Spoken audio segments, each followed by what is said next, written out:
Welcome to Medifast. Let's start microbiology. In microbiology, today we'll start biomedical waste management. Biomedical waste में अपन पढ़ेंगे कि कैसे कचरे का अपन मैनेजमेंट करेंगे, ठीक है।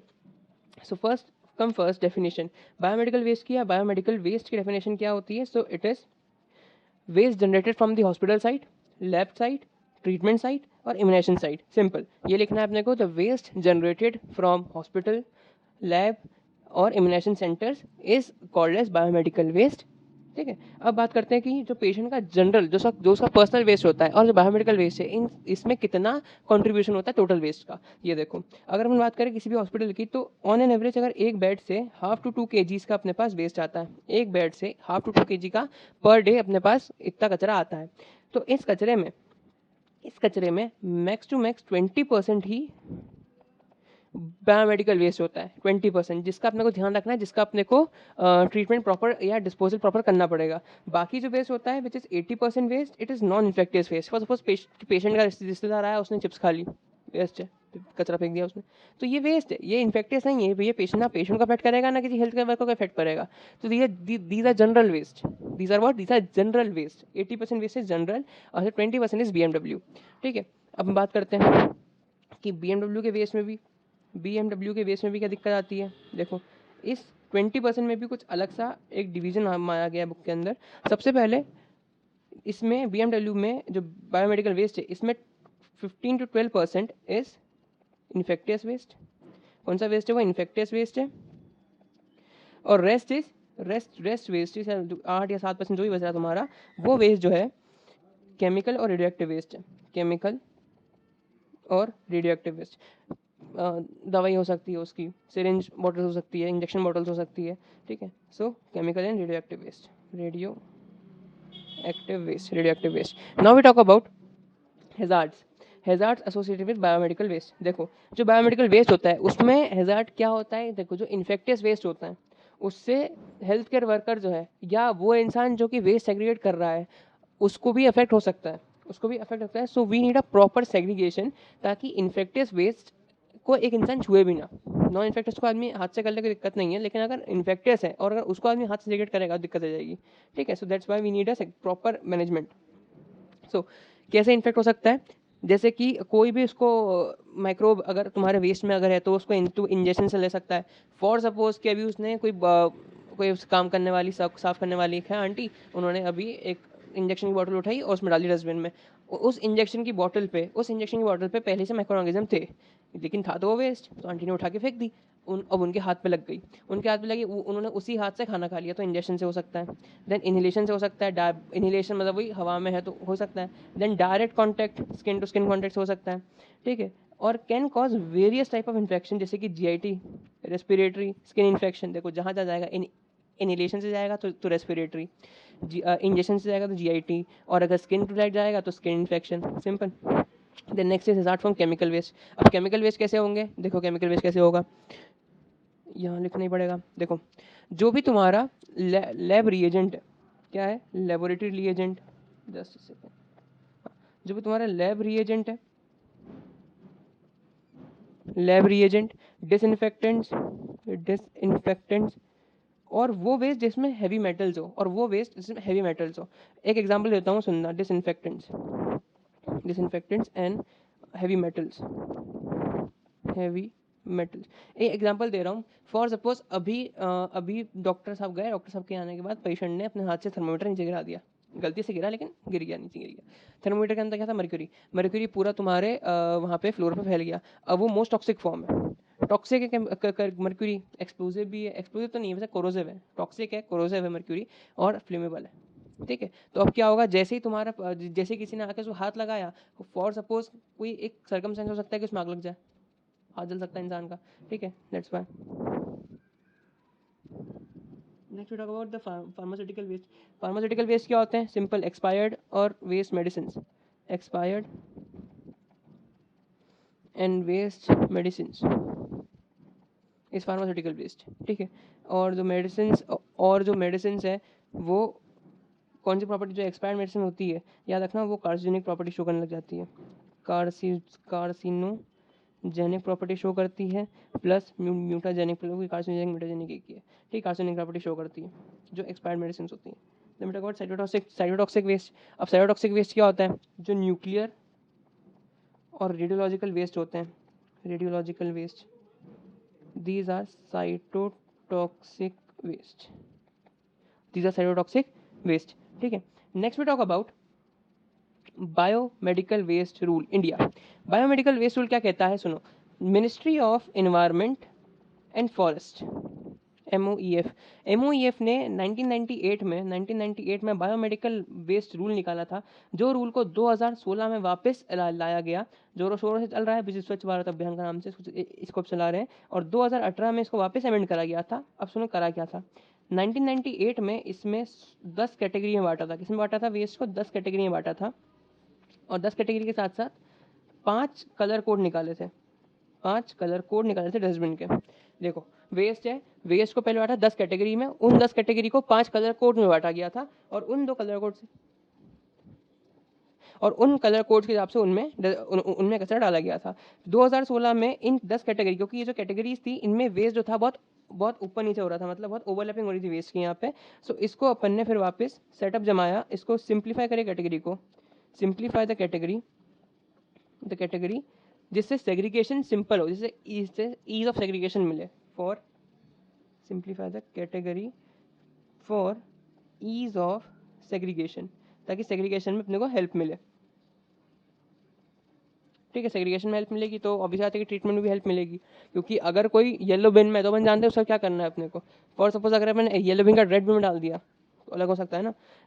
ठीक है, 2018 में उसमें अमेंडमेंट आया था, यही सेम बात उसमें हुई थी, कोई इतनी खास बात हुई नहीं थी। बस ये है कि यहाँ पे 4 बिन कर दी थी मेन। कितनी बिन कर दी थी? 4 बिन कर दी थी। यहाँ पे 5 थी, यहाँ पे 4 बिन कर दी थी, 4 कलर कोड में काट दिया था। ठीक है, तो ये सारी बात थी। अकॉर्डिंग टू, याद रखना, अकॉर्डिंग टू, ये निकाला किसने? Ministry of environment and forest. ये बहुत इंपॉर्टेंट है, इस पे MCQ आता है कि वेस्ट या BMW कौन संभालता है? BMW कौन संभालता है? Which is MOEF। Next we talk about steps. अब क्या स्टेप्स दिए थे MOEF ने, ये भी देख लो। सबसे पहला है ही द मैनेजमेंट जो होता है BMW का, उसकी अपन बात करते हैं। तो सबसे पहला आता है वेस्ट सेग्रीगेशन, मतलब जो वेस्ट है जैसे ही जनरेट हुआ है, वहाँ से जनरेट हुआ है वहीं से ही उसको सेग्रीगेट करते चलो, कि भैया अगर तुम्हारा वेस्ट येलो बिन का है तो उसको येलो में डालो, रेड का है तो रेड में डालो, व्हाइट का है तो व्हाइट में डालो, ब्लू का है तो ब्लू में डालो।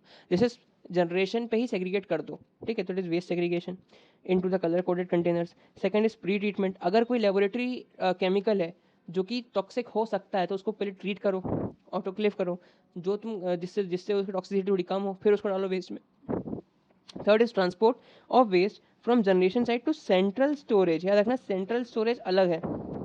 ये तुम्हारा हॉस्पिटल है, फॉर सपोज ये तुम्हारा हॉस्पिटल है, ये तुम्हारा हॉस्पिटल का पूरा वो है एरिया, थोड़ा हॉस्पिटल तुम्हारा। यहाँ पे अगर तुम्हारा हॉस्पिटल की बिल्डिंग है तो बिल्डिंग से कुछ पास ही, मतलब हो सकता है कि कैंपस के अंदर ही हो सकता है कैंपस के अंदर ही हो, एक साइट होनी चाहिए which is a godown type में, जिसमें सेंट्रल स्टोरेज एरिया होता है हॉस्पिटल का। क्या होता है? सेंट्रल स्टोरेज एरिया होता है, जिसमें सारा वेस्ट जाके स्टोर करा जाता है, टेम्पररी वेस्ट जाके स्टोर करा जाता है, और ये सेग्रीगेटेड ही रहता है वहाँ पे। ठीक है, तो फोर्थ स्टेप क्या रहेगी अब यहाँ पे? फोर्थ स्टेप जो रहेगी वो ट्रांसपोर्ट ऑफ जो वेस्ट है जो कि अब सेंट्रल स्टोरेज एरिया पे है हॉस्पिटल के, उसको ट्रांसपोर्ट करना है कहाँ से? सेंट्रल स्टोरेज एरिया से। तो common biomedical waste treatment facility which is CBMWTF hospital से 4 किलोमीटर के एरिया में होता है, 4 किलोमीटर्स ऑफ एरिया या 4 किलोमीटर का रेडियस, उसके अंदर प्रेजेंट होता है CBMWTF stands for common biomedical waste treatment facility. कुछ नहीं, बड़े से गोदाम होते हैं, वो बड़े बड़े गोदाम होते हैं, सरकार के बनाए हुए, यहाँ पे वेस्ट का काम होता है। देन नेक्स्ट इज ट्रीटमेंट और डिस्पोजल करते हैं आफ्टर 48 आवर, मतलब 48 घंटे के बाद, जनरेशन के 48 घंटे के बाद उसका ट्रीटमेंट करा जाता है। नेक्स्ट वी टॉक अबाउट कौन कौन सी स्टेप्स इंपॉर्टेंट हो, क्या इसमें इंपॉर्टेंट होता है। सुनो, सबसे पहले तो वेस्ट रिसेप्टिकल मतलब जहाँ से वेस्ट रिसेप्ट हुआ है, मतलब जो रिसेप्टर है, मतलब जहाँ से वेस्ट मिला है। सबसे पहली चीज़ वहाँ पे अपन क्या देखेंगे कि वहाँ पे कोई एक प्लास्टिक बैग हो, कोई कंटेनर हो, या कोई शार्प बॉक्स हो, या तो तीनों हो। प्लास्टिक बैग, अब प्लास्टिक बैग कैसा होना चाहिए? रखना, प्लास्टिक बैग में प्रॉपर 3 कंडीशंस होती है प्लास्टिक बैग की, उसको रट लो। पहली कंडीशन प्लास्टिक बैग की नॉन इनफ्लेमेबल, नॉन इनफ्लेमेबल। दूसरा ऑटोक्लेव स्टेबल, ऑटोक्लेव स्टेबल। और तीसरा है अपना नॉन क्लोरीनेटेड, नॉन क्लोरीनेटेड। और सबसे इम्पॉर्टेंट उस पे है ना ये वाला सिंबल होना चाहिए, मतलब एक प्लास्टिक बैग है उस बैग पे ये वाला सिंबल होना चाहिए, प्लस ये 3 प्रॉपर्टी उस बैग की होनी चाहिए, नॉन इनफ्लेमेबल, ऑटोक्लेव स्टेबल और non chlorinated. Next talk about the container. तो कंटेनर कैसा होना चाहिए रखना, कंटेनर में वेल फिटिंग लिड होनी चाहिए, बस का यही है कंटेनर, मतलब विथ वेल फिटिंग, अच्छी फिटिंग लिड के साथ, बस इतना ही है। अच्छी फिटिंग लिड का होना चाहिए, या तो अपन हाथ से रिमूव कर सकते हैं या तो पैडल होने चाहिए, उसमें फुट पैडल्स होने चाहिए। तो ये ऐसा मतलब लिड फिटिंग वाली भी होनी चाहिए और रिमूव भी करना आना चाहिए, ठीक है। Then sharp box, sharp box should be puncture proof, puncture proof and leak proof, puncture और लीक प्रूफ होना चाहिए, तभी तो शार्प बॉक्स है, तभी, क्योंकि शार्प डालेंगे तो अगर छेद हो जाएगा उसमें तो क्या है फिर, शार्प क्या है उसमें, शार्प कैसे डालेंगे। देन अपना ये हो गया लीक प्रूफ, ठीक है। Next talk about importance of segregation, कि भाई सेग्रीगेशन क्यों कर रहे हैं, इंपॉर्टेंस क्या है सेग्रीगेशन की, इंपॉर्टेंस ऑफ सेग्रीगेशन। चलो एक कंडीशन का जवाब देना, तुम लोग बताओ, कंडीशन दे रहा हूँ। सबसे पहले मैंने एक डब्बे में सारा वेस्ट डाल दिया, सारा ह्यूमन एनाटॉमिकल वेस्ट भी इसमें है, नीडल्स भी इसमें है, सिरिंज भी इसमें ही है, सिरिंज भी इसमें ही है, और लास्ट तुम्हारा प्लास्टिक वेस्ट, फिर बॉटल्स हो गई, जो DNS की बॉटल्स होती है वो भी इसमें ही है, तो बॉटल्स भी इसमें ही है, ठीक है।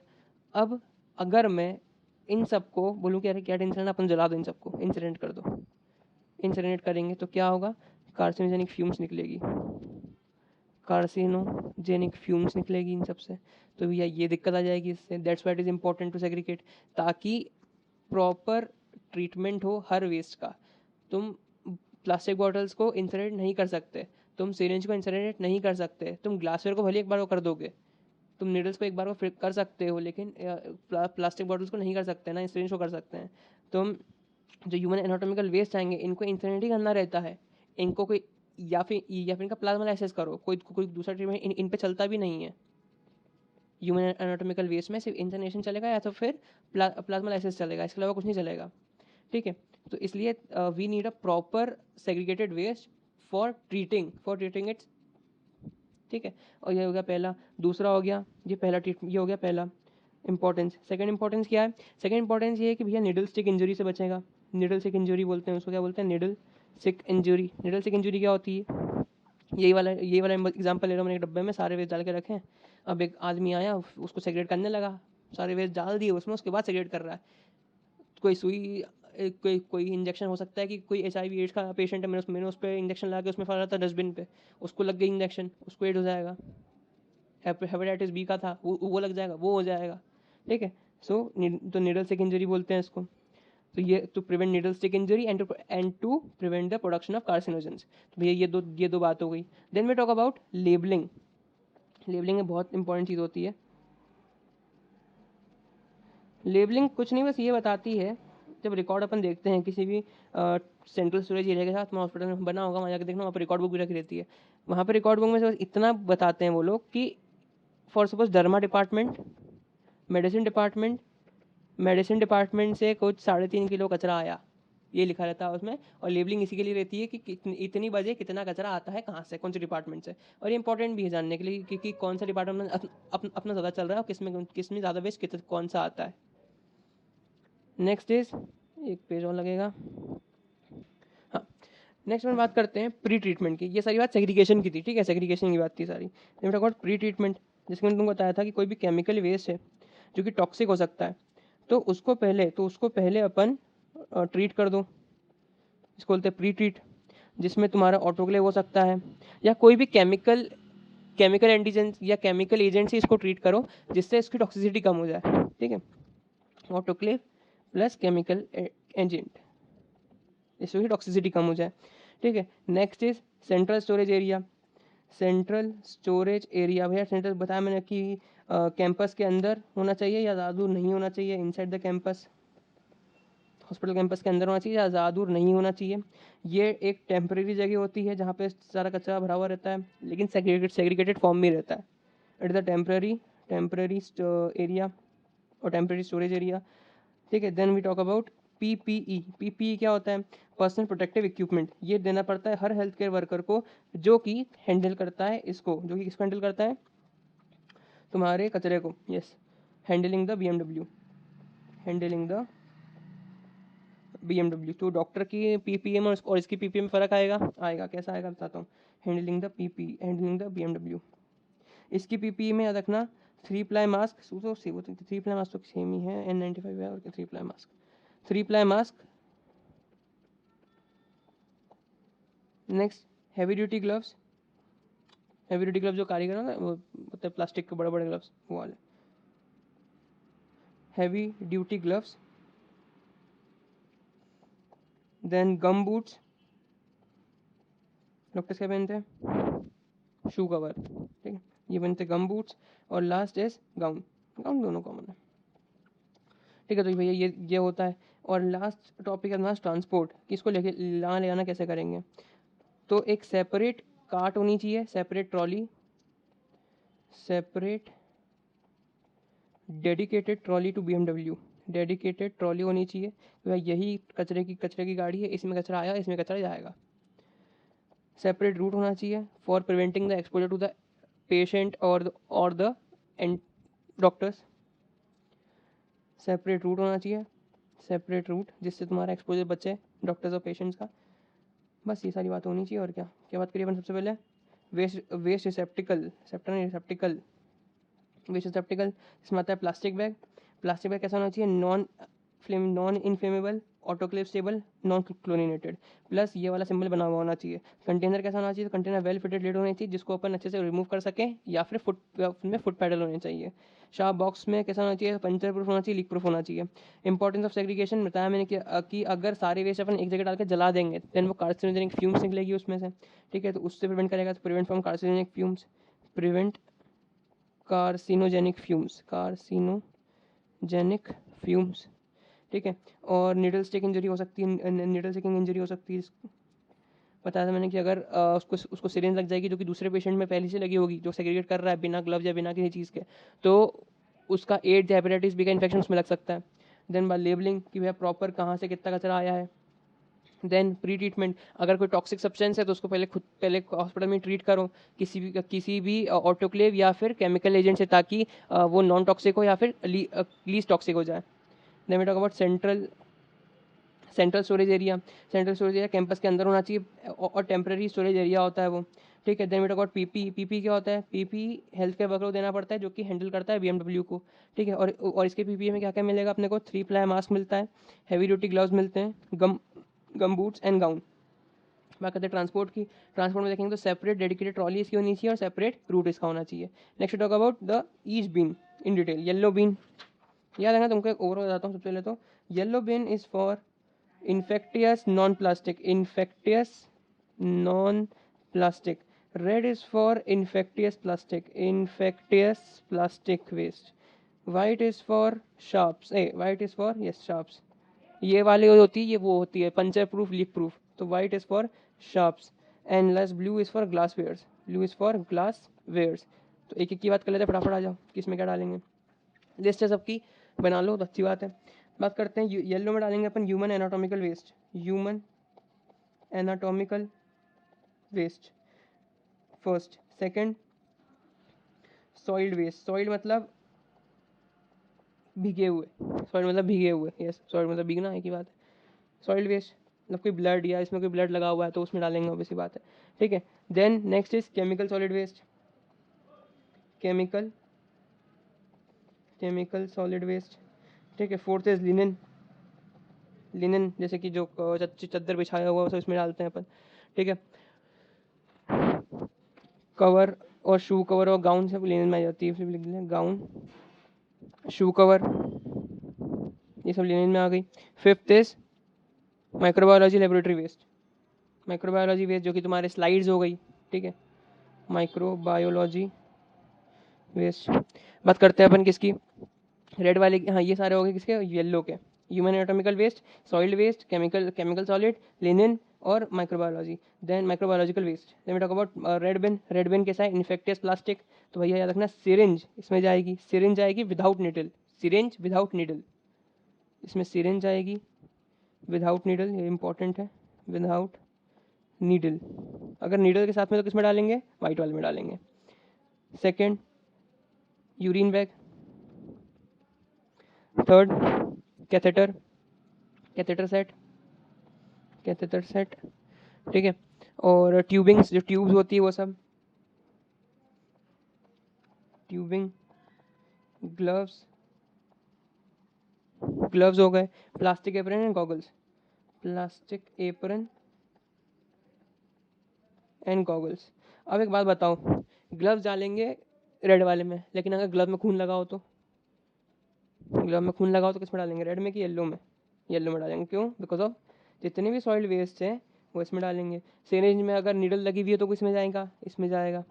सिरिंज में नीडल नहीं लगी है तो रेड में जाएगा। ये सारी बात ध्यान रखने की होती है। क्वेश्चन इसी बनता है, क्वेश्चन बनेगा पेपर में मेनली सिरिंज पे बनता है, अगर नीडल पे बनता है कि भैया नीडल काटी नहीं गई है, कट्टी कहाँ बताता हूँ वो भी कहाँ से कट्टी। देखो वाइट की बात कर लेते हैं पहले।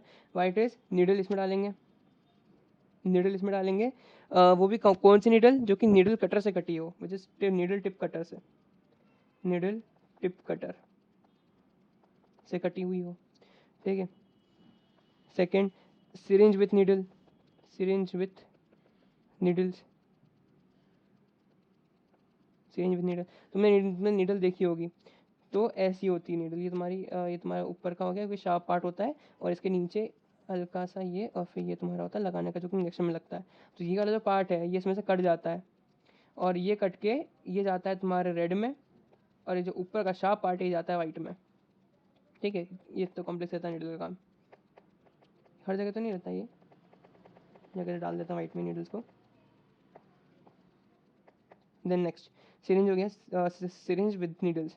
Then next is scalpels, blades, scalpel, blade और एनी शार्प और एनी कंटेमिनेटेड शार्प, ब्लेड और एनी कंटेमिनेटेड शार्प्स, ठीक है।